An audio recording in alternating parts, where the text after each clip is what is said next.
بسم الله والحمد لله والصلاة والسلام على رسول الله. أيها الإخوة الكرام، السلام عليكم ورحمة الله وبركاته.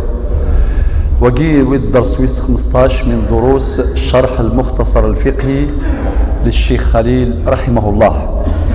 نبدأ العنوان اللي يخدم الأذان والإقامة وما يتعلق بهما. ذا شو دينا صاحب المختصر الفقهي مما ورد تحت هذا الفصل إن سن الأذان لجماعة طلبت غيرها في فرض وقتي. ثلاثة من الأذان، نسلي الأذان ورفع الأذان، أقرأ في المسجد ولازم يرفع الأذان. يرفع الأذان معناه هذا إعلام بدخول الوقت، الدليل باللي يكشم وقت انتظاليث. ربي ناد إن الصلاة كانت على المؤمنين كتابا موقوتا، إعلام وإعلان بدخول الوقت. بعدين ناد سن الأذان لجماعة طلبت غيرها، إما إلا ثرفعث ذي الشتوى القضنا زمور من بعد 3-4 يذون في كرمات الظلم أهات الظلم اللي كري في اللحن قرفناون ذينا ذي الخلا أرفذ الأذان، أرفع الأذان باش هاد السلم باش هاد السلم الظلم جماعة.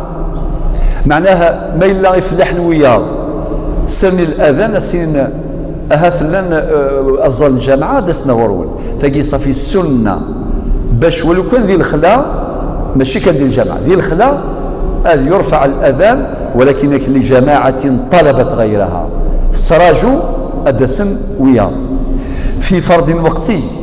معنى ذي الفرض ماشي ذي النافلة، ماشي صلاة العيد، ماشي صلاة الجنازة تلقى ساعة ترى الأذان هكا، ولكن وقتي معناه عند دخول الوقت. من بعد وهو مثنى، ولو جمعة وهو مثنى سمعت الإمام المؤذن الله أكبر الله أكبر، وبعدين أشهد أن لا إله إلا الله وأشهد أن لا إله إلا الله، يتعود يعني الأذان يشفع والإقامة توتر. الإقامة ما عدا التكبير في الأول وفي الأخير، أديني الله أكبر الله أكبر دي الإقامة، بعدين أشهد أن لا إله إلا الله وأشهد أن محمد رسول الله إلى آخره. ولكن دي الأذان مرتين خلاف الإقامة. إذن من بعد المدينة غير مقدم على الوقت، معنى يمنع يرفع الأذان قبل دخول الوقت، ممنوع. الأذان قبل دخول الوقت حرام لا يجوز، خطر الند باللي الأذان هو إعلام بدخول الوقت إلا الصبح. أكيد دينا صاحب المختصر الفقهي الشيخ خليل إلا الصبح. ماذا الأذان الصباح لا، وين معليش ليكسبسيون استثناء. إناد فبسدس الليل الأخير لو ان سيزيام مني انقارو قيض يجوز المؤذن يرفع الأذان أذي الدن قبل الوقت، والسواليم ثورة ذي الفجر أنسل الأذان قبل الوقت 20 دقيقة أنا نص ساعة قبل الوقت نصلي، وكي يجوز ليكسبسيون يصبح. ولكن ترى ولزمات ماذا ندني طهور في ال11 لا يمكن، حرام لا يجوز. نغندن قبل المغرب أنا والغاشي دي ليرور، يعني يرفع الأذان قبل المغرب الظن الغاشي والتشن وقاذي الزمان صافي وريجوزال الأذان قبل الوقت، ولكن الاستثناء لصلاة الصبح. وبعدين ذا شو دينا صاحب المختصر إن وصحته، يعني شروط الصحة للأذان بإسلام. إلى قال إذا يرفع الأذان دين سلم ماشي ذوايض، لا يصح الأذان من كافر، وعقل لا يصح الأذان من مجنون يس العقل وذكورة ذي الذكر ماشي ذي الأنثى، لا يصح الأذان من أنثى ماشي تمطوث ريدن درجة ريدن، وبلوغ هذه لي بلغ درجة يعني صار بالغا يعني جرى عليه القلم. المدينة وجاز أعمى كمل المدينة وجاز أعمى معناه ولا بيون ذا ذرغل يجوز، لا ذرغل يجوز يرفض الأذان ماشي كان وقال يسوالين. من بعد يهضرت في الإقامة يعني وتسمى إقامة مفردة. الناد الأذان يشفع ولكن الإقامة مفردة. ما عدا ذي البداية والنهاية، التكبير ذي البداية ذي الأول والأخير يثنى. المدينة وإن أقامت المرأة سرا فحسن. نقيم الصلاة إرجازا، نقيم الصلاة ما إلا كذا الجماعة، ماشي كوز نخدم الإقامة خاطئ. المؤذن وحدث، المؤذن هو المقيم، وإن أقام غيره فجائز، ولكن يوث الإقامة تجزي، سنة كفاية. ما إلا كل يوم وحدث، كل يوم يخدم الإقامة وحدث، ما يظل الفارضة وحدث. يلا ما تمطوث. وإن أقامت المرأة، وحكم الصبي أيضا مش قشيشة مشطوح سرا فحسن، تمطوث أيضا يجوز باش تخدم الإقامة سرا. وقي يعني بعض ما ورد في تحت هذا الفصل للإمام الشيخ خليل في مختصره الفقهي. فنخدم خلاصة فقهية مركزة. أولا تعريف الأذان. لغة الإعلام بدخول الوقت، الإعلام. اصطلاحا إعلام بدخول وقت الصلاة، ولكن بألفاظ معلومة معينة محددة. اما شري كري ولد الأطفال مكواشيني فاز يشم الوقت نظليث خاطئ. إذا يرفع الأذان الألفاظ ني يديوسان دي سنة النبي صلى الله عليه وسلم. أما كسلم يكون الأذان. ثانيا فضل الأذان. الأذان يسعى الفضل ذا القرآن. الفضل مزواروث يغفر للمؤذن مدى صوته. الأذان مثل في ديون أن يبض صوتيس يك ربي يعفيس المؤذن وقيد ذا مزوارو. والسين يشهد له كل من سمع الأذان من إنس وجن ورطب ويابس وطير وحيوان. الأذان يبض وقال نكون شهد له الشهد الفلاس يوم القيامة وكذا الفضل. والسين والثلاثة هناك المؤذنون أطول الناس أعناقا. وقي حديث النبي عليه الصلاة والسلام، حديث معاوية رضي الله عنه، حديث أخرجه الإمام مسلم. إلى المؤذنون أطول الناس أعناقا يوم القيامة. يوم القيامة أسنف كربي وقال يتسدن في الدنيث ذي عليهم قرض الصن العنق.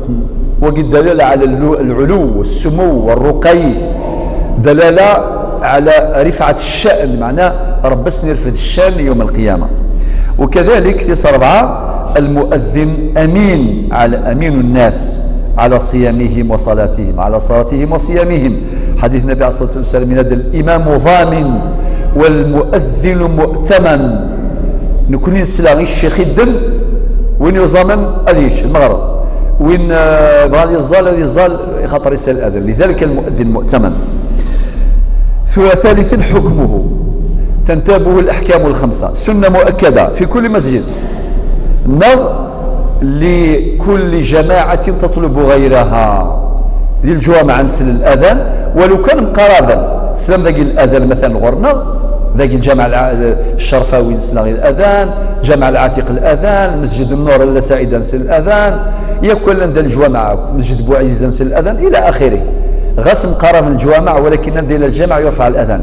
أو لجماعة تطلب غيرها، نغد مثلا نمكسون دي برا نغي في اللحن دي الخلا نغي خدام كذا 3-4 ملالا يرفع الأذان ما إلا زران يطلبون غيرهم، يعني لأنه قال ديسن باش دسم الظن صلاة الجماعة. الأذان المكروه يكره للصلاة الفائتة ولو مثفات الظليث وتعوذ الأذان خدم الأذان. الإقامة نعم ولكن الأذان خطير. الأذان المندوب ذا شوث يندب للفرد المنفرد الجماعة التي لا تطلب غيرها. المفرد مندوب المتفرد الجماعة التي لا تطلب غيرها. في 4 الأذان الواجب يجب في كل مصر في كل مكان في كل مسجد، ولكن وجوب كفاية، وجوب كفاية لأنه من شعائر الإسلام.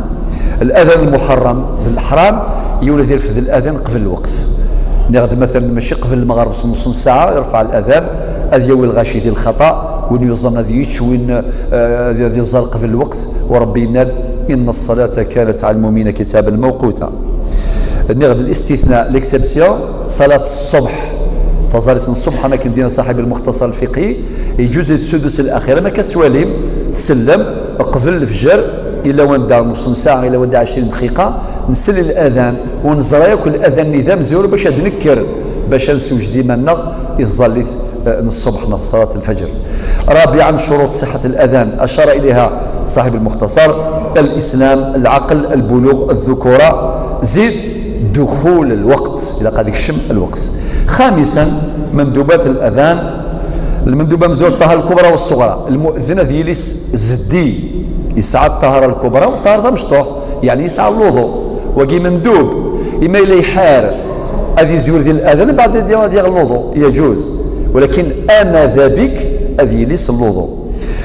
أن يكون المؤذن قائما لقد يزال سيف الدي أذي الدن سيف الدي سوى الدوذ إلا اللي عذر ما إلى ذا يظن يهلك يجوز يرفع الأذان استغيميث.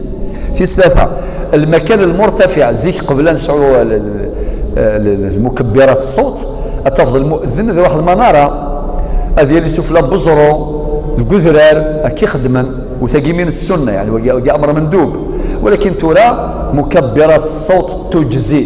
ترى الإمام المؤذن ذاقي يرفع الصوت لأنه في هناك مكبر الصوت لا تكنولوجي. كذلك استقبال القبلة يعني المؤذن إلى يستقبل القبلة وهو يؤذن ثقي من المندوبات. 5 حكايته من قبل سامعيه يعني الترديد ما يقوله المؤذن لحديث النبي صلى الله عليه وسلم: إذا سمعتم النداء فقولوا مثل ما يقول المؤذن. الحديث صحيح أخرجه الإمام مالك في موطئه. يعني مثل المؤذن نتسدين الله أكبر نكدين الله أكبر نردد مدي بضر حي على الصلاة حي على الفلاح أدرني لا حول ولا قوة إلا بالله. هكذا. الإقامة أول حكمها سنة كفاية لجماعة من غيو الميلة وحدث أتدين إقامة الصلاة وحدث ما إلا كان ثورة من كرزاليث المؤذن وحدث كان يخدم الإقامة ينوب عنا ماشي أكن من الله غادي نخدم الإقامة المؤذن وحدث يكفي. نخدم هذا تمطو ثاكل الصبي مندوبة سرا. يندب أن يكون المؤذن هو المقيم. أما ذا بك وين يقدنن ذن تسار يخدم الإقامة يجوز ويظن يخدم الإقامة بإمكانيس في قلت لي زوبسيون هكا. أما ذا بك ذي المؤذن يخدم الإقامة ولكن ما يخدم يتوايض الإقامة عادي يون يرفع الأذان ويذم. أخيرا ألفاظ الإقامة مفردة ولكن يثنى التكبير في الأول والأخير فقط. جاء ثلويث أرثم لليث. السلام ربي في الله.